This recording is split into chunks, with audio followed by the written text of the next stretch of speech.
Welcome everyone to today's web presentation, How Effective is Your Career Pathways Advisory Board? I am Fran Bowman and have been working with the U.S. Department of Transportation and the U.S. Department of Education on transportation projects for the past 17 years. I'm very honored to be a part of today's important discussion. I just wanted you to know that this presentation is being recorded and will be permanently housed on the National Network for the Transportation Workforce and the transportationcareers.org websites so that others may view it over time.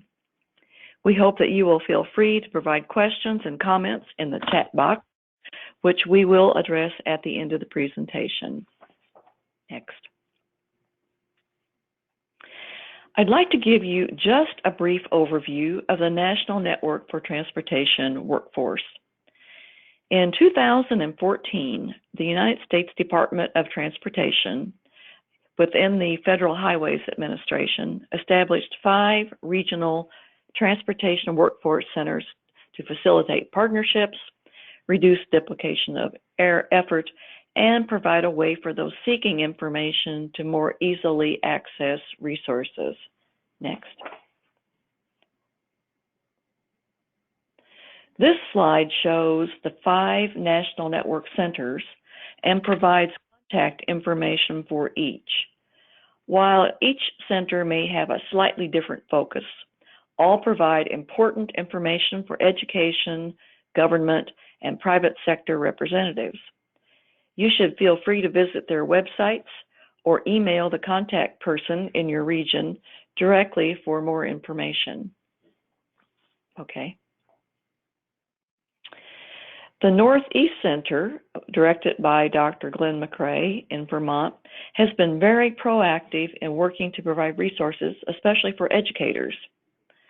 They have specifically supported the transportationcareers.org website, which houses over 500 transportation-related lesson plans for students in grades 7 through 12. Each lesson plan has been developed by teachers, for teachers, and thoroughly tested. Each lesson is also correlated with the national academic standards in science, mathematics, and English language arts. On that website, you will also find a 1-year course that introduces high school students to all areas of transportation, distribution, and logistics. That course may be taught as a full-year course or broken into smaller units for a quarter or semester, depending on how much time the school has within their schedule for such a course. Also on the site, you'll find 4 brief articles from teachers describing how the lesson plans have been used in their specific classroom. Those articles give great insight to how students react to these problem-based learning lesson plans.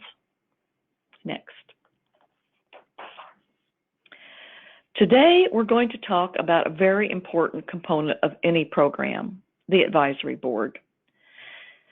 From the time that I first began my teaching career as a cooperative education coordinator in Southern Illinois, the issue of effective advisory boards has been there. As a first-year teacher back many years ago, I was expected to have a program advisory board. I was pretty clueless. As a new teacher, I did just what my department chair asked me to do. I brought in the employers, told them what wonderful things we were doing, and then asked for some suggestions. Probably not very effective. Luckily, as a cooperative education coordinator, I was out in their businesses all of the time, overseeing my students in the workplace. This kept me connected to them and them engaged in my program. Over time, through experience, I learned how to be more effective in capitalizing on their time and talents. But I'm not sure that things have changed much since I was a first-year teacher.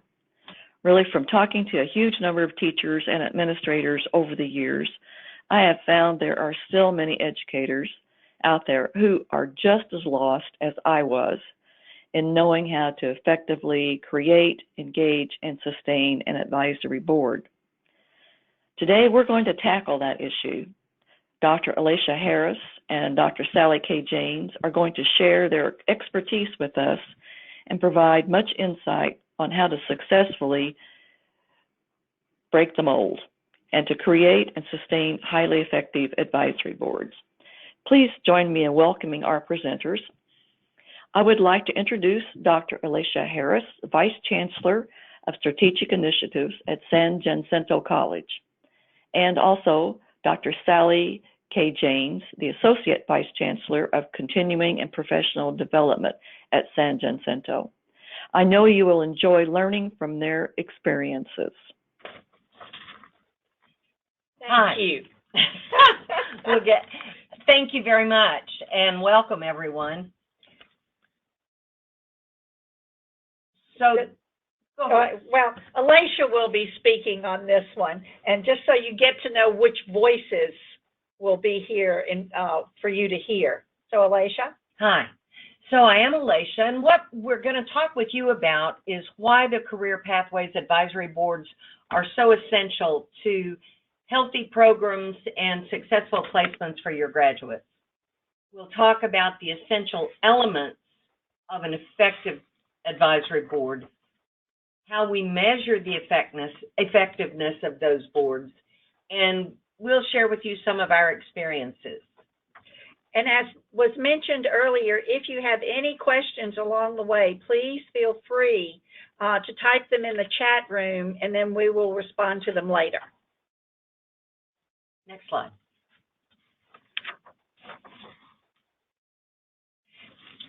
So we thought we should tell you a little about San Jacinto College. We are on the east side of Harris County, which is where Houston is at the center. And we serve a variety of industries in our region. We are in the heart of the petrochemical manufacturing district here in the United States. We are home to the largest manufacturing of petrochemicals in the country, and at this point, actually in the world. The Port of Houston runs through our college district, so we also have workforce training programs for people who work on the water, as well as people who work for the port along the water. Industrial construction is another major industry sector for us, building out these petrochemical plants. Recently, we've also had an explosion in commercial construction. Healthcare, Houston has a really large medical center, so healthcare is a major industry for us. Oil and gas, which is what most people think of when they think of Houston, and aerospace. NASA, Johnson Space Center, is in our area, and Ellington Field has been named a spaceport, designated so by the federal government, and Dr. James is developing new programs that we'll be offering at the spaceport. Next slide. San Jacinto College in the last few years has been very fortunate to receive recognition for the hard work of our employees. We, for the past 2 years and the coming 2 years, are recognized as one of the top 10 colleges in the country by the Aspen Institute. And our workforce programs are one of the reasons that we continue to surface. We're also a part of the Pathways Project that was launched by the American Association of Community Colleges, as well as the Texas Pathways Project, which follows the AACC project. Our college is a little over 55 years old. We have 4 campuses with a 5th one under development, about 30,000 credit students. In the fall semester, we add another 15,000 unique students in the spring. So we have about 45,000 students annually. Next slide, please. We thought we'd share this model of the Pathways programs that we have at San Jacinto College. Across the country, colleges are focusing on pathways, and here in Texas, about 4 years ago, our legislature passed a bill that said that students in public schools would select a career pathway. So they make that selection during 8th grade, and in 9th grade, they begin taking at least one course or two in their pathway. The college has looked at our curriculum, and our pathways align with those of the high schools. If you're looking at the model, you can see we have 7 what we call meta majors. Public service is one of those. Business and industry is one. Arts, humanities, and trying to read that, multidisciplinary studies is sort of a catch-all that includes some specific programs like design, public service, STEM. STEM is a very large one for us, and arts and hospitality. So all of our programs are aligned in these broad categories, and when students first begin with us, they may take a core course that then feeds them into more specific courses in their program area. If they're majoring in one of our technical programs, a typical degree is 60 credits, of which 1/4 are general studies, but 75% of their courses are actually in their chosen major. Next slide, please. So as we look in particular at what we do in our transportation sector, we have maritime transportation, and we actually have a maritime center that focuses on vessel operations. And we do both non-credit and a credit program to certify folks to actually be on the water. They start out as an able seaman, they move to a first mate and whatnot, so that they can eventually work out in the blue water, which are the Gulf and the oceans, or in the brown water, which are your tributaries, and most of the tug and tows work there to get the barges up the rivers and whatnot to provide then supplies, because just about 90% of whatever we touch, wear, eat has been on the water at some point. Now, along with that maritime transportation, when we look at international business and logistics, then we can also fold in there with the supply chain. And when we get it from the barges, then they're the logistics of moving it by either the rail or trucking, some other form to get it out. And so in that transportation area, we deal with the international business, imports and exports, as well as the logistics and supply chain. In terms of automotive technology, we have an automotive center that works with the various automotive suppliers, such as Toyota or Chevy or any of those, and they actually do some training with us and we work with them. They're a great partner in what we do in automotive technology that way, what goes on underneath the hood. But we also have an automotive collision program on our North Campus that takes care of what goes on outside the car and how that vehicle needs to look good and stay in good shape. And so you see here both we have the automotive technology and the auto collision repair. Along with that, we have diesel technology. That's more of what goes on under the hood, mainly of our trucks and the trucking industry. We have a very good relationship with most of the diesel suppliers around here. We're also expanding into the diesel technology that's used on vessels, whether it's a tug or a tow or even a large ocean-going vessel. We also have a truck driving program, and where we provide CDL licenses for individuals in the Houston area and beyond, whether they're day travelers or long-term travelers. And then, as Alicia mentioned, we're now looking at transportation beyond. And while we look at aviation here in this area with the Ellington field as part of the Houston airport system, we also look at aerospace, and with the spaceport, we're also looking at programs that will help us in outer space, whether it's with drones or whether it's with the propulsion systems. We're looking at all of those things. And we started with a forum and work with an advisory committee so that we definitely know in what direction we need to pursue curriculum. Next.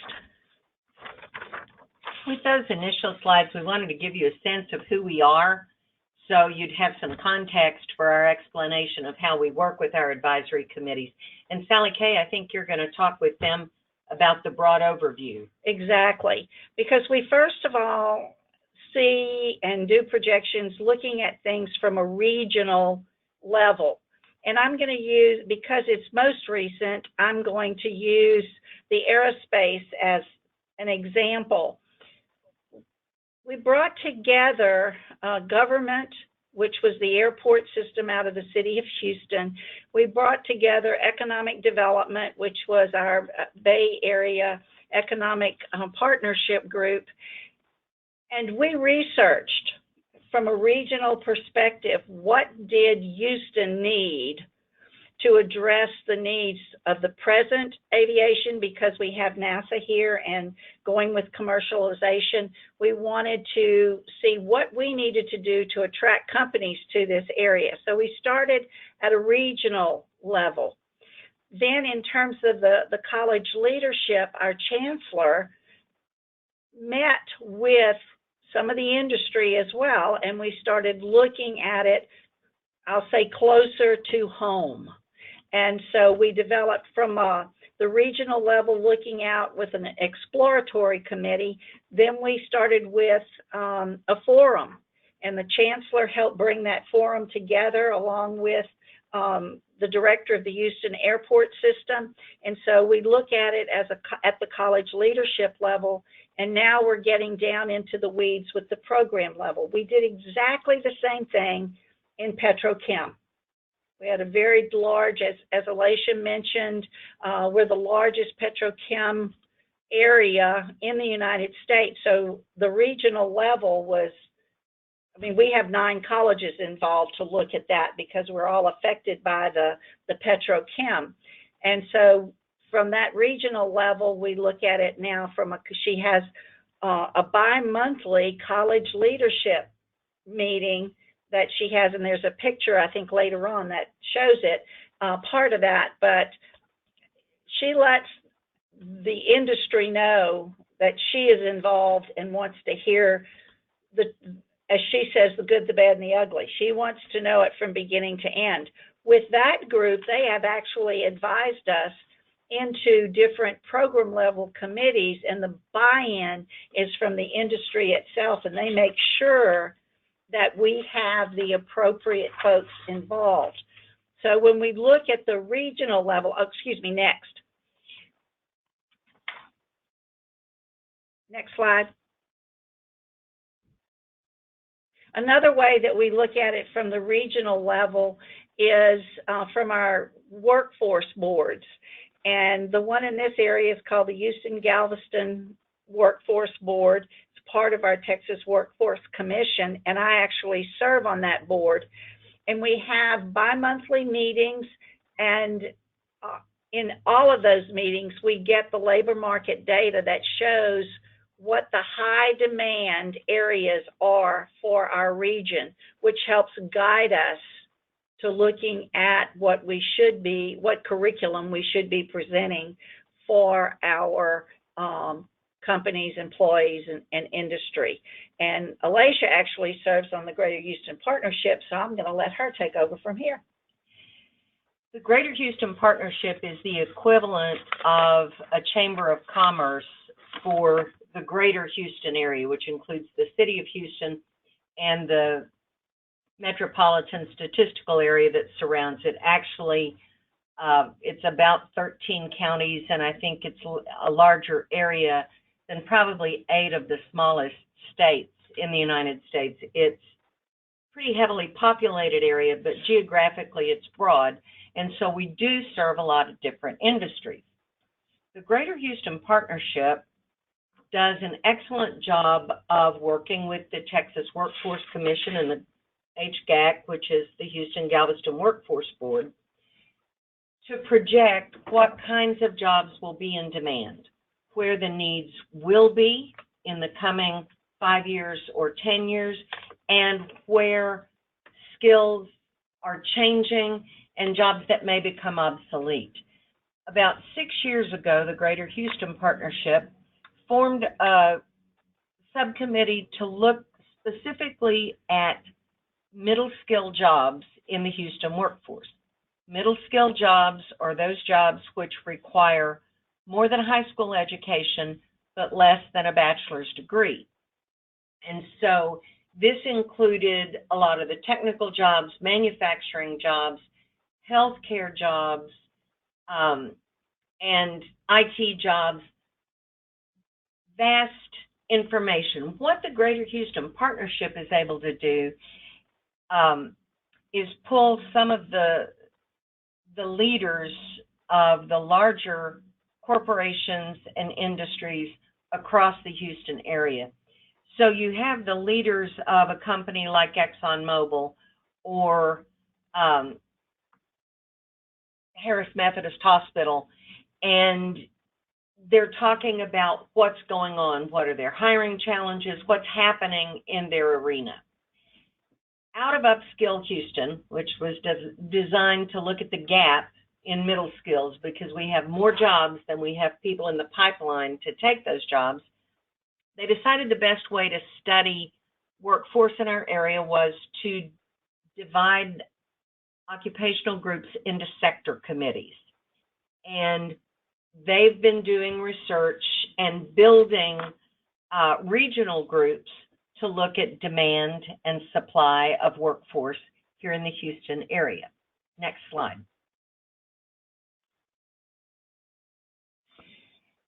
This picture, the woman in the middle is our chancellor, Dr. Brenda Hellier, and with her are some of the leaders in the petrochemical industry in our area. What the college did recently was form an advisory council that really reflected the senior leaders of the major plants that were in this area. Our area is home to 190 manufacturing sites. Of that, we have about 130 companies, but there are, 10 or 20 that really lead what happens in the rest of industry. And so what Dr. Hellier did was pull leadership from those large companies together so that they could think together, they could discuss what the trends were, what the changes were that were coming our way, what expansions were planned, what investments in new technologies were planned. So we really, for the first time, could get a really solid overview of the direction of the petrochemical industry in our area.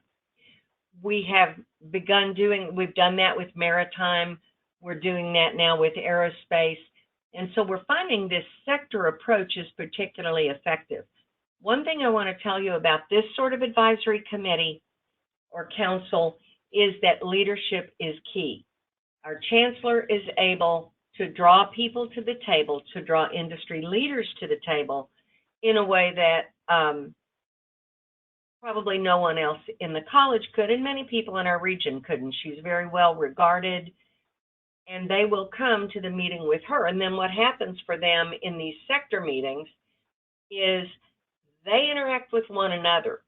They share best practices and their goals for the region with regards to workforce with one another, because what we learned over the last 6 years is that as a region, if our industry works together and our schools work together, which is different for us, then we can really capitalize on the opportunities that are available for us right now.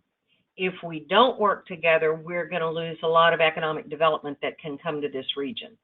So that's what drove it. And the magic piece was that, again, leadership drew people in. Next slide, please. This is just a list of the companies that are represented on that committee. I'm sure you'll recognize some of the names. The third name on the list is the East Harris County Manufacturers Association. That is an organization that is by membership for the plants in the area. It's very helpful if you have a group like that, because many of these companies already belong to that, and they do interact with one another about some things, but to talk about workforce, they needed to involve their training partners, and that was the college. Next slide, please. So as we drill down to the program area where we really get into what's needed for curriculum, most importantly, what equipment is needed to actually go through that curriculum and make sure that our students have what they need to be current as they graduate or complete their certificates. For these advisory committees, it's important to know that the Texas Higher Education Coordinating Board requires that colleges have at least 2 meetings a year, and they also tell you what that membership needs to be. As Fran pointed out earlier, her early on boss said you need to have an advisory committee and you need to get industry there. Well, we have to have industry.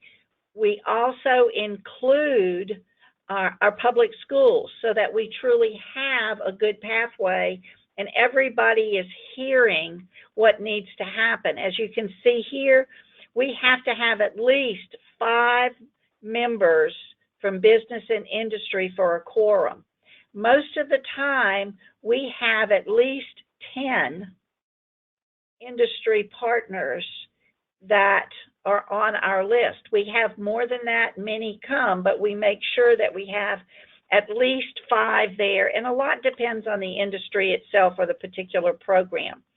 The San Jacinto College personnel serve as ex officio members.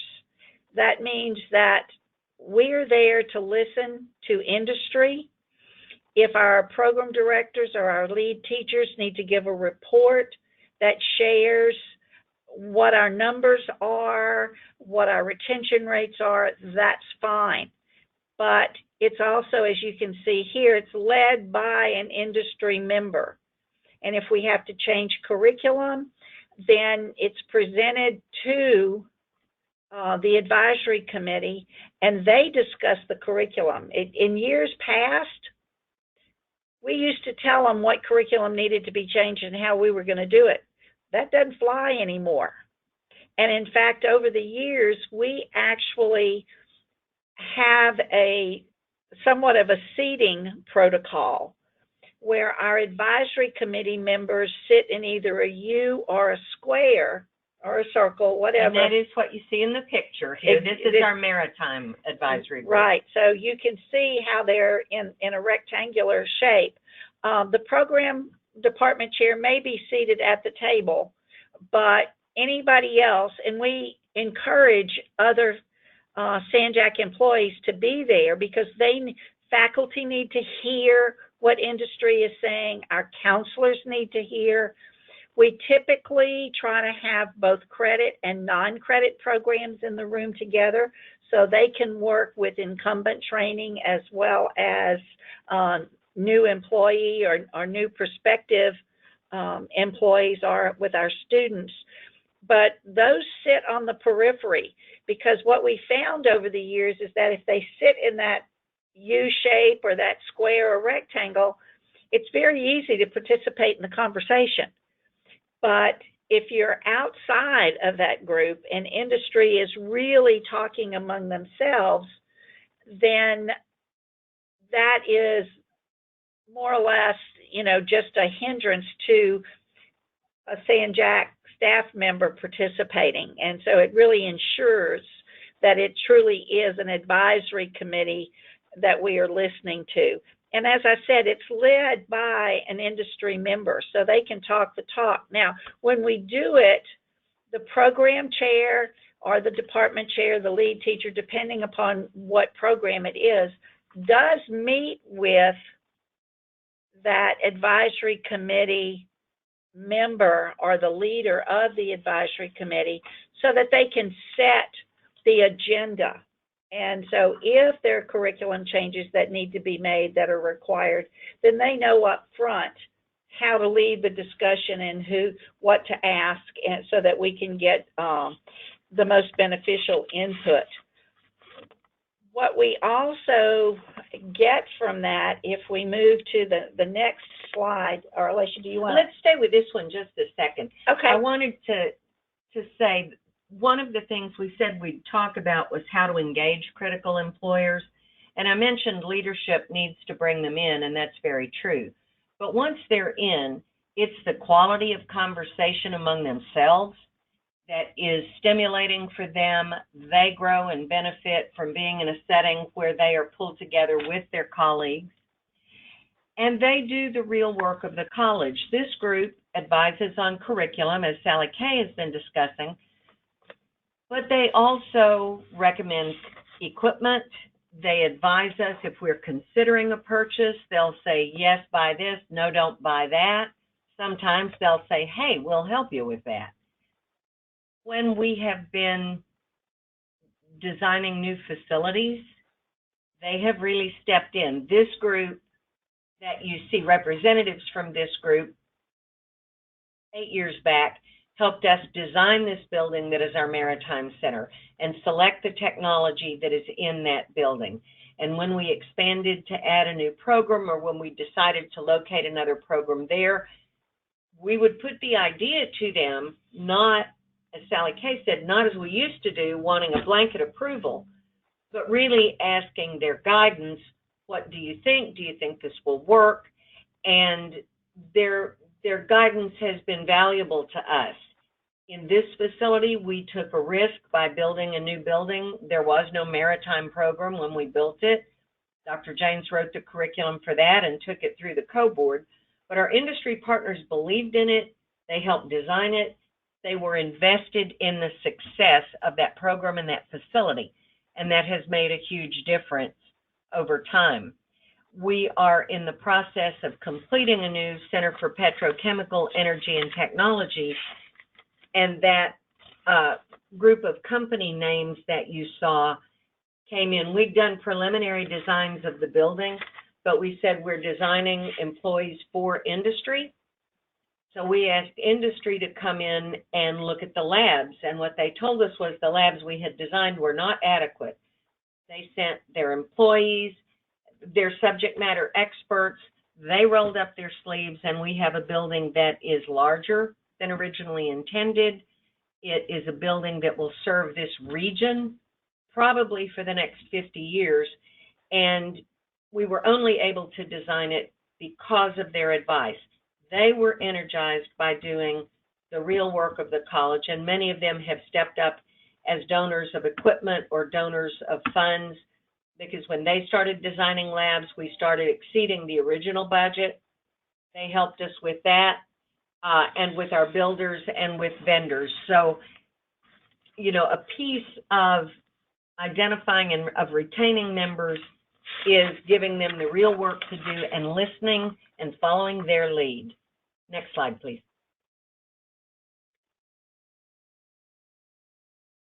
And one thing that that we promised also to talk about was how do we prove that we've done what we're supposed to do? And so one of the things that I think is critical is how you record it. So the method that we use for our minutes is to have basically 4 columns. Our first column is the topic, our second column is the discussion, our third column is any actions to be taken, and the fourth column is one that we respond to the third column for the next set of minutes. So if they told us to change the curriculum and who was supposed to do that, well, then for the minutes, we show them for the next set, for the next committee meeting, we show them, okay, we changed the curriculum in this way, or we bought this piece of equipment based on your recommendation. Because what we've learned is that one of the ways that you retain folks on an advisory committee is to prove to them that you're listening to them. And so we decided that the best way, other than for them seeing the equipment or seeing the classrooms, that they needed to see in the minutes that we could document that we were following their advice and their suggestions. And so being able to document that, I think, is very, very important. We've also, Alicia, you look like you're going to say. I just wanted to tell the people listening, it's a great piece of advice, and we learned it the hard way, because in a public setting, one of our advisory committee members about one of our programs said, well, I've been attending, and I give advice, but they haven't followed through. It was really an embarrassing moment, and even though it wasn't exactly an accurate comment, what we realized in looking at the record was they didn't have a clear path to see, yes, we heard it, and here's what we did about it. So that's why we made the change. And if I were going to give you one piece of advice, that's an important one. And it also keeps the faculty in the program and the leaders in a program making sure that they're staying on top of those recommendations. And so as we look at advanced advisory committees, our industry does review those committee selections. It was interesting in Petrochem, Alicia mentioned that they asked us why we needed this equipment, and we said because of the curriculum, and they said, well, what are you teaching? And so that developed into another set of subcommittees where they sat down with us and really looked at what our curriculum was and what it needed to be. So it was very, very important for us to look at them or listen to them and have them look at what we were doing rather than giving us just a cursory attendance at a meeting. Now, those of you who do work with advisory committees know that often getting people to come to the advisory committee meetings is difficult. Everyone offers them a nice meal for coming, and it doesn't, we try to be careful of their time and so on. But most of the members of advisory committees are doing the school a favor by participating. It cuts into their time or their work. We tend to ask the same people back or keep the same people on a committee if we have someone who will serve and who shows up. Sometimes they're former graduates, sometimes they're part-time teachers or former teachers.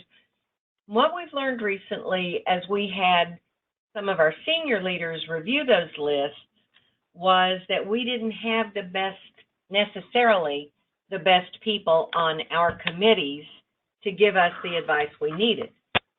So they reviewed our committees and made some recommendations about the types of companies that we have, about the types of employees. You want subject matter experts. You want some representatives from human resources. You want some representatives from specialties within whatever field that might be, but you need a mix. And you need to know how long they've served on the committee or how long they've been in the industry. You need the best people you can get on your advisory committee. And I will say, when one of those regional or college-wide advisory committees, the one the chancellor for us pulls together, when that group says you need to make those changes, then what the plant manager for Dow will do is, well, no, that's not the right person, but I'll go back to the plant. I'll get you the right person for that committee. And then that plant manager reaches out to one of his employees and says, I'd like you to serve on this committee as a part of your job here at Dow, for example. So not only do you get the right advisory committee member, but it's now a part of that person's job. They're not coming as a kindness to the college, although certainly they're kind to the college, but they're coming because their plant manager has made it a part of their work expectations too, and that helps significantly. Next. Yeah, next slide.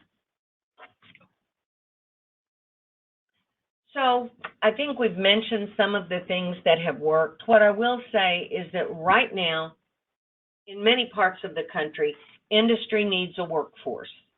They need a qualified and appropriately trained workforce. We have sort of a special window in time for this generation when the demand for workers is exceeding the supply. So industry partners are willing to come to the table and work with us in ways that, even though we've had a good relationship in past years, it hasn't been like the relationship we have currently. We're working with industry in our area in their outreach efforts to source talent, to bring people to the college, or to get high school students interested. The college is working to help high school students get interested in the careers and get into the CTE programs at their high school. That will feed industry. As I mentioned, our chancellor involved our industry leaders in the important and serious work of the college, designing facilities, designing programs, and so their time is well spent. We're listening and following their advice. I'd highlight that for you if I had a highlighter. We are listening and following their advice. And finally, another thing that our industry partners expect of us, we're willing to share our lessons regionally. If one of our committees meets and tells us this, where there was a time we might have not wanted to share that information with another college with whom we might compete for students, or with a high school in our area, because industry is investing in us with their time and their human resources, they expect that we share what we learn, and we're honoring that expectation. So being proprietary around things that we learn through these kinds of efforts is a thing of the past. Next slide. So as we've said, with our different types or different levels, you really need to do your research. Look at it from that regional level to determine, you know, what you need to do and how you need to bring it down to your area through your programs, who needs to be there, but whether it's in a program area or whether it's the people that need to be at the meetings, you need to do your research. Keep it evergreen. What our employers in one of the programs had us do focus groups with recent graduates who were working in the industry. And what one of them said to me was, Alicia, keep it evergreen. Don't do these focus groups and then don't do anything again for 10 years. If you're going to do this and really use information, you need to talk to them at least every 3 years. And it's about time to do that again. Right. Keep it current and certainly be efficient. You know, you want those meetings to run on time. You want them to focus on the agenda and don't get sidetracked. I mean, certainly if the industry wants to ask something or suggest something that's not on the agenda, that's okay. But you really want to stay focused so that you're not wasting their time for being there. And then also align your processes. If we look at Petrochem, for example, there could be some folks on the committee, if you're looking at process tech, as well as instrumentation. There may be the same individuals. So you want to make sure that your processes are the same from one committee to another, and that's why we have designed ours focusing on the same documentation, and everybody knows what we're doing. So we're aligning our processes that way to make things more efficient. And again, we've mentioned document your follow-through. Show them you're acting upon their advice. And Alicia's already mentioned we share regionally. Next. And the benefits and the opportunities that you gain from all of this is, if they're participating and they want students, they're going to give you scholarship money to help promote the program and to make sure we've got anybody that wants to study it to be there. Oh, externships for faculty. Alicia, do you want to make a point about that? What we've found it, as we were reviewing all of this, is that some of our faculty who at one time worked in the industry have been in the classroom now as long or longer than they were in the industry. And so their knowledge of industry processes is not as current as it should be. So some of our companies have opened their sites for our faculty to go out and spend a week or 2 weeks and shadow someone, see the trends, see what's changed. In one program, they're sort of designing their own learning experience when they go in to do an externship. They know what they don't know. And so they say, I really need to learn more about how you're using technology in this particular program. We didn't do a lot of that when I was working in that industry.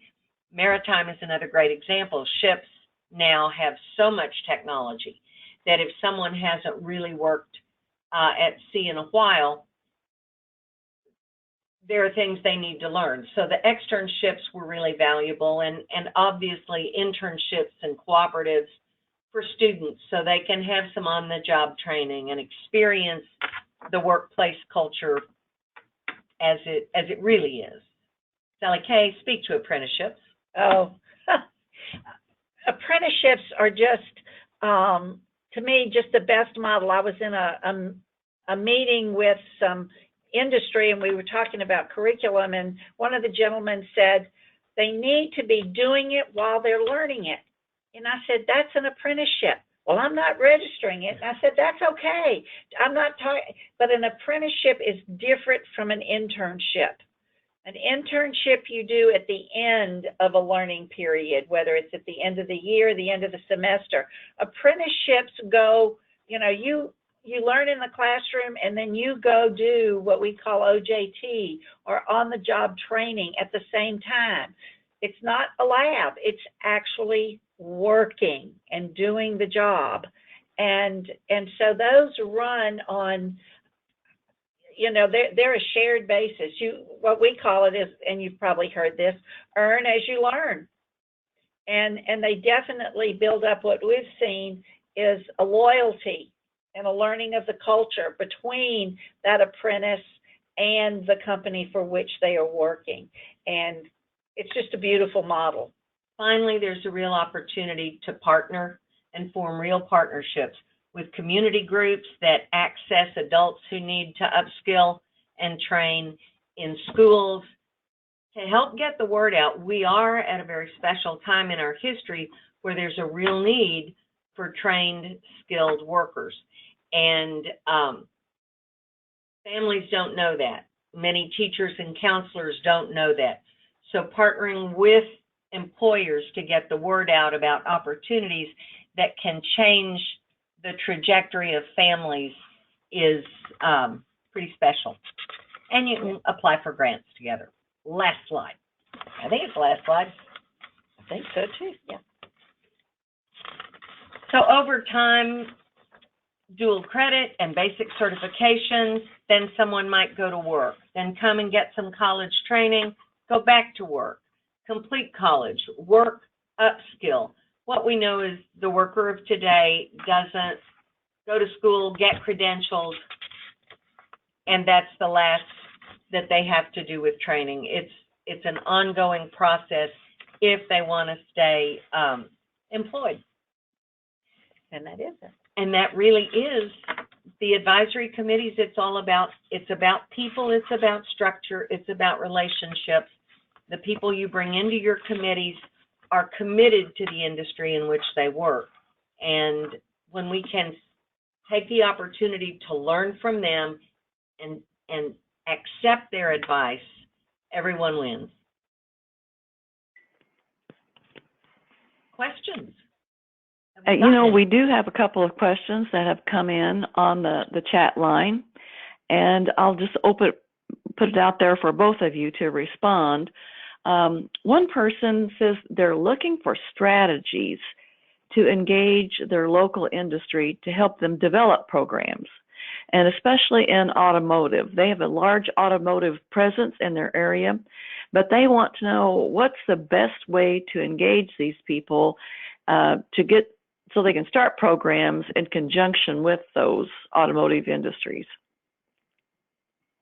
I would, first of all, recommend, just as we did about a year and a half ago with our aerospace industry, is have what we call a focus group and invite them to come discuss with you, what their needs are.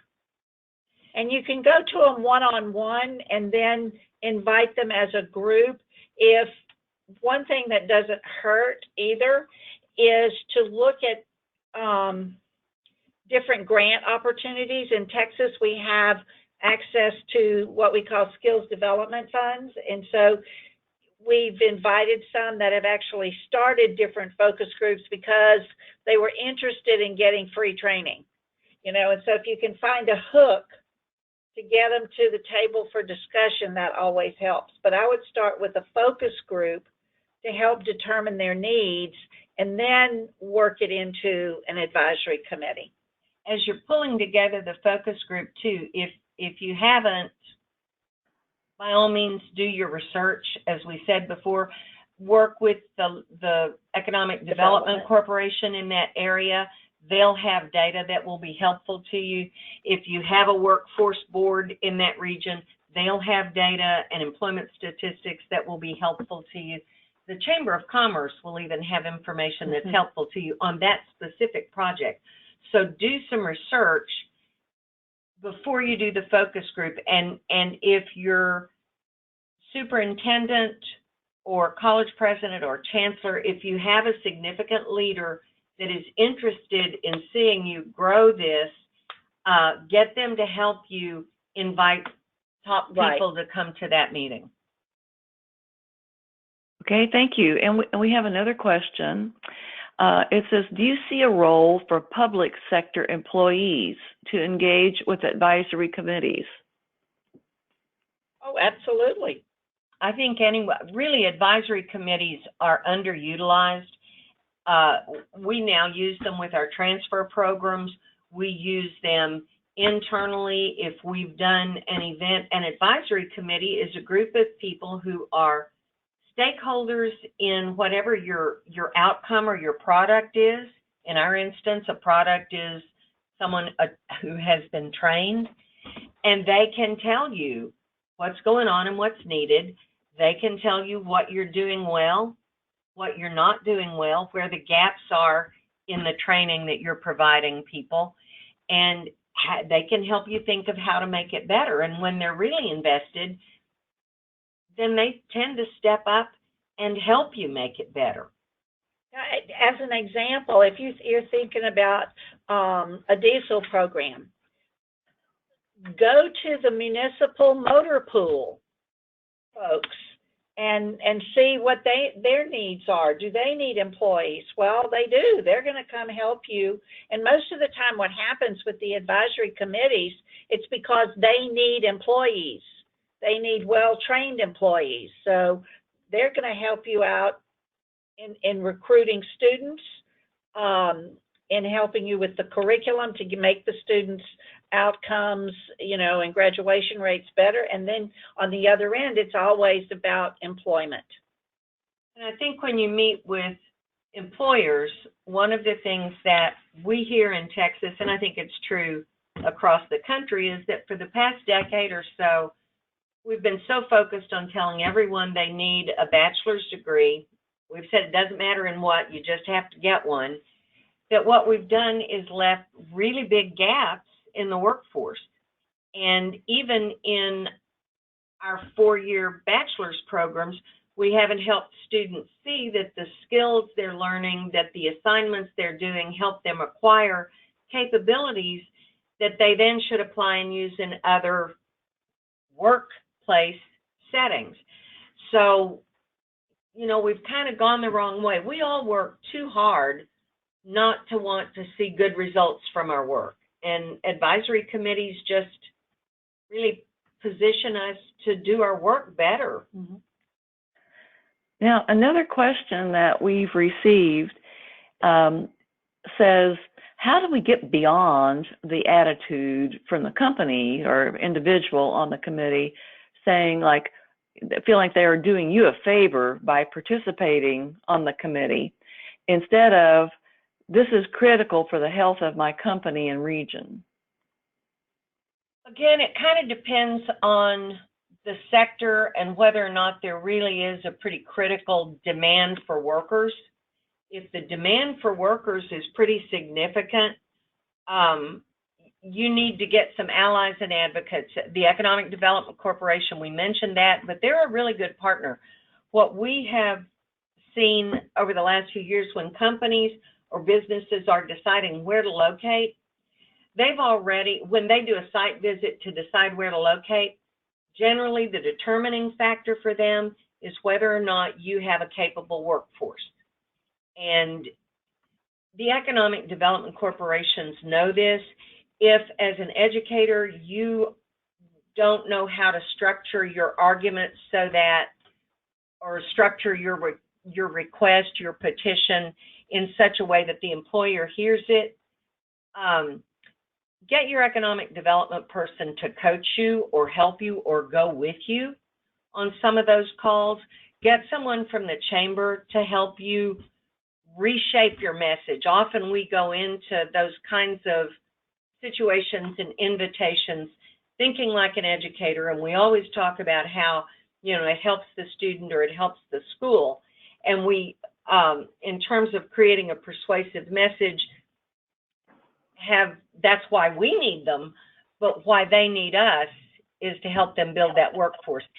When we went into a number of our schools, we took industry in with us because our schools had heard from us all the time, we want their students to enroll here. They know that.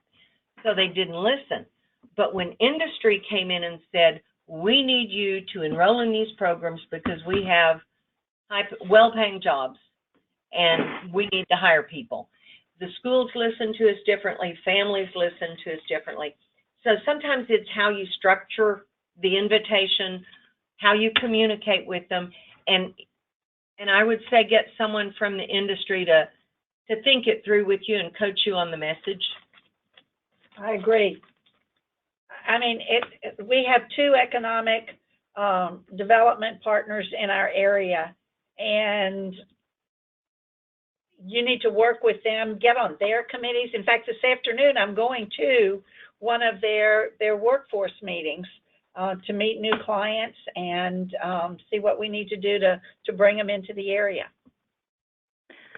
And I think part of this goes back to, how do you select? You alluded to it in your presentation, but how do you get the right person at the right level to participate on the committees? You know, on your committee, you don't need that senior leader on a committee that's for a specific program, but you need them to help you figure out who you do need. And so you need to draw on expertise to help you design what you need in a committee. You can go to someone with a draft of what you think the committee should be, and if you can get typically a superintendent or a president with you to reach out to a major player in your area and say, we're designing this program, or we're building an advisory committee for this existing program. This is the list of people that we think should serve on the committee to give us advice. What do you think? And they'll give you feedback, and that helps you get the people that you need. One thing I want to reiterate, we as educators really can't operate in a vacuum. You have to make real partners with your Economic Development Corporation, with your chambers of commerce, with your school partners. In our instance, with our K-12 partners and our universities. In some of our technical programs, less with universities, but we have to make partnerships that are genuine partnerships, which means I show up for your thing, even if it doesn't benefit me today, because I know it's helpful to you if I'm there. Real partnerships go a long way toward benefiting everyone. You can't operate in silos, and if you're the one reaching out, then you need to be willing to reach reach a few times, ultimately it will pay off significantly for you. It's interesting because last week I was asked to give a presentation on developing partnerships. And so I did my research and looked at definitions of relationships, collaborations, and then leading to partnerships. And all three of them are good, but they're at different levels. And the best definition to me of a partnership was dancing together. And to me, that's almost like breathing. You've got to give and take. You know, somebody's going to be dancing forward and somebody's going to be dancing backward, but you're working together. And so it's the win-win that has to be made clear as you start a partnership. And you start them with a relationship. You find out what you have in common and you build it from there. That partnership is not going to be immediate. You have to build it. And frankly, you have to let industry lead. There are times when I would prefer that it, be done the way the college would want it to be done. But I will give in more often than not if it's something we can manage, because ultimately, just as our students are our customers in some way, those employers are our customers. We're their supplier, but they can find other suppliers. They're our customer, and so we do have to let them lead.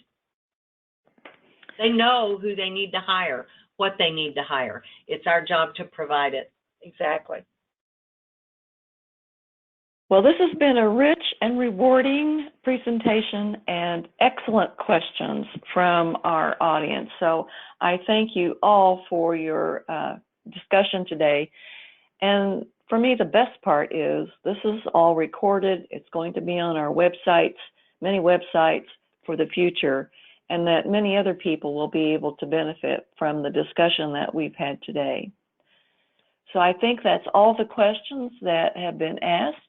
And I would very much like to thank our presenters, Dr. Harris and Dr. Janes, for your hard work in putting this together and your time during a very busy time period for you, I know, for making this so successful.